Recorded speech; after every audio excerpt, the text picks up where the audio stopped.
معزز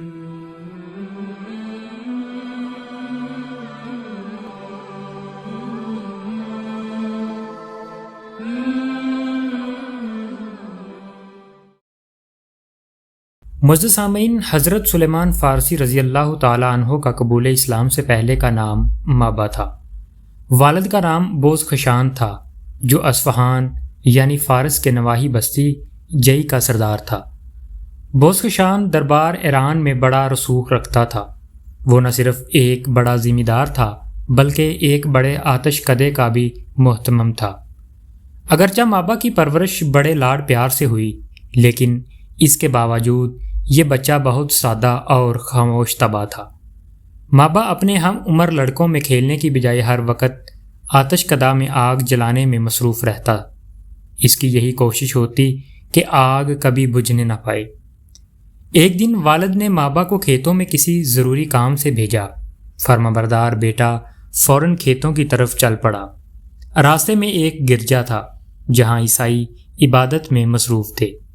مابا ان کا طریقہ عبادت دیکھ کر بہت متاثر ہوا اور ان سے درخواست کی کہ وہ اسے اپنے مذہب میں داخل کر لے۔ چنانچہ انہوں نے اس نوجوان کو دین مسیحی میں داخل کر لیا۔ مابا کے دل میں حق پانے کی آرزو بڑی شدید تھی۔ اس نے عیسائیوں سے پوچھا، دین عیسوی کا مرکز کہاں ہے؟ انہوں نے بتایا کہ ان کا مرکز ملک شام میں ہے۔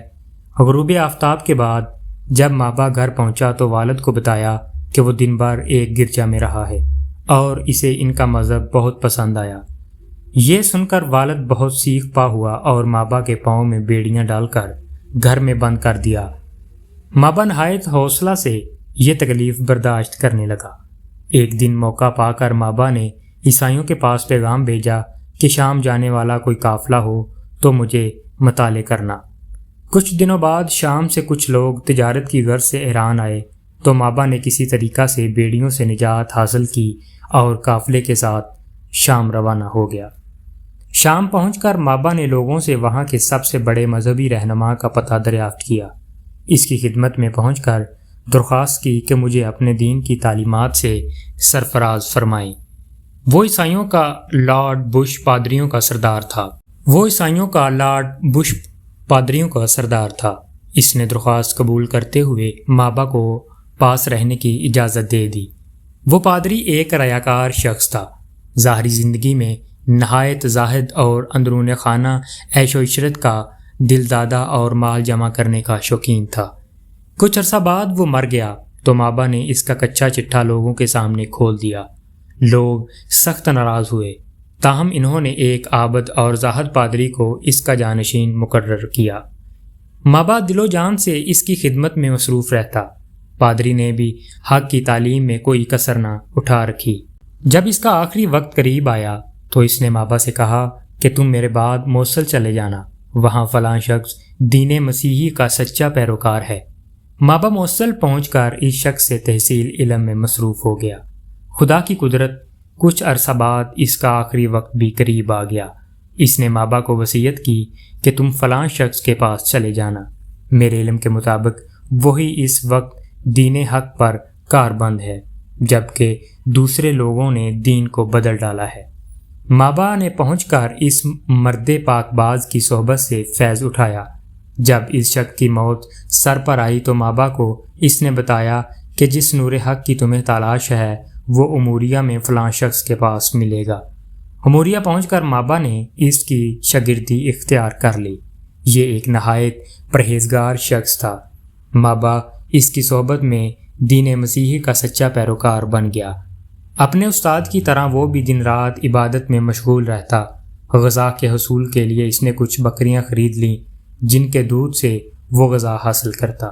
یہ اموریہ کے اس لارڈ بش کا آخری وقت قریب آیا تو اس نے مابا کو بلا کر کہا، اے حق کے متلاشی، اس وقت ساری دنیا کفر و شرک میں غرق ہے۔ دنیا میں مجھے کوئی ایسا شخص نظر نہیں آتا جس کے پاس تجھے بھیجوں، البتہ اس نبی آخر الزماں کے ظہور کا وقت قریب ہے جو دین حنیف کو زندہ کرے گا۔ وہ عرب میں اس زمین کی طرف ہجرت کرے گا جس پر کھجور کے درختوں کی کثرت ہوگی۔ اس کے دونوں شانوں کے درمیان مہر نبوت ہوگی۔ وہ ہدیہ قبول کرے گا اور صدقہ کو اپنے لیے حرام سمجھے گا۔ اگر تم اس کے پاس نبی صلی اللہ علیہ وآلہ وسلم کا زمانہ پاؤ تو اس کی خدمت میں ضرور حاضر ہونا۔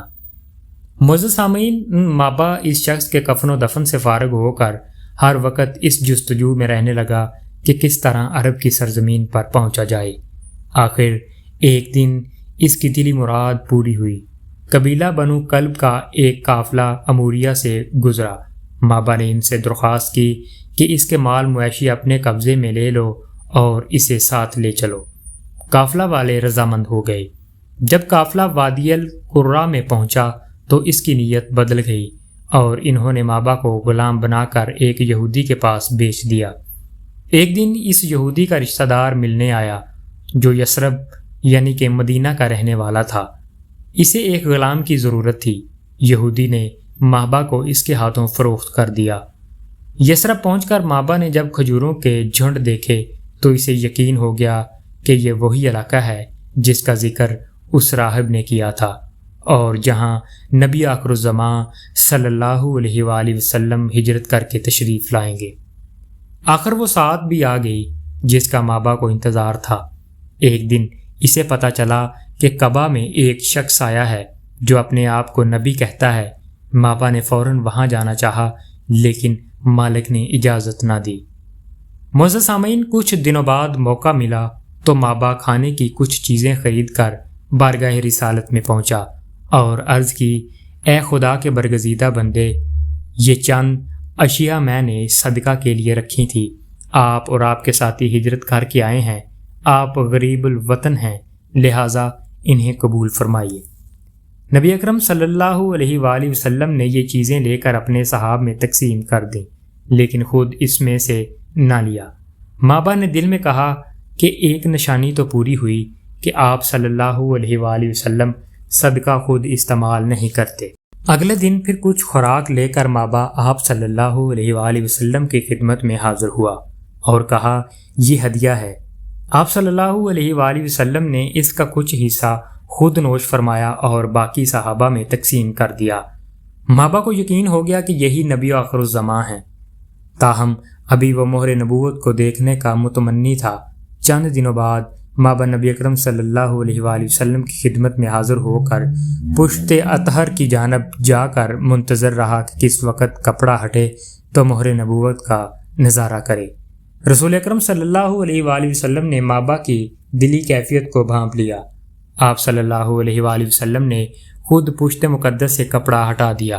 مابا نے آگے بڑھ کر مہر نبوت کا بوسہ لیا اور بے اختیار رونے لگا۔ اس کے بعد مابا نے جستجوئے حق کے تمام مراحل ابتدا سے آخر تک بیان کیے۔ نبی اکرم صلی اللہ علیہ وآلہ وسلم نے ان کی داستان تمام صحابہ کو بھی سنوائی۔ مابا مشرف با اسلام ہو گئے تو نبی اکرم صلی اللہ علیہ وآلہ وسلم نے ان کا اسلامی نام سلیمان رکھا اور اسی دن سے مابا سلیمان فارسی رضی اللہ تعالیٰ عنہ کے نام سے پہچانے جانے لگے۔ معزز سامعین، سلیمان رضی اللہ تعالیٰ عنہ چاہتے تھے کہ دن رات نبی اکرم صلی اللہ علیہ وآلہ وسلم کی خدمت میں حاضر رہیں، لیکن یہودی کی غلامی کے باعث ایسا ممکن نہ تھا۔ اسی وجہ سے بدر و احد کے غزوات میں بھی شرکت نہ کر سکے۔ حضور اکرم صلی اللہ علیہ وآلہ وسلم کو ان کی مجبوری کا علم تھا۔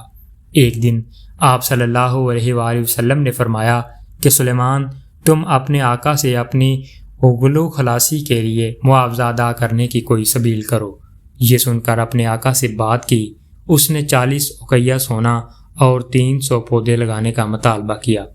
نبی اکرم صلی اللہ علیہ وآلہ وسلم کو جب اس بارے میں پتہ چلا تو آپ نے صحابہ کرام رضی اللہ تعالیٰ عنہ سے فرمایا، تم لوگ سلیمان فارسی کو غلامی سے رہائی میں مدد دو۔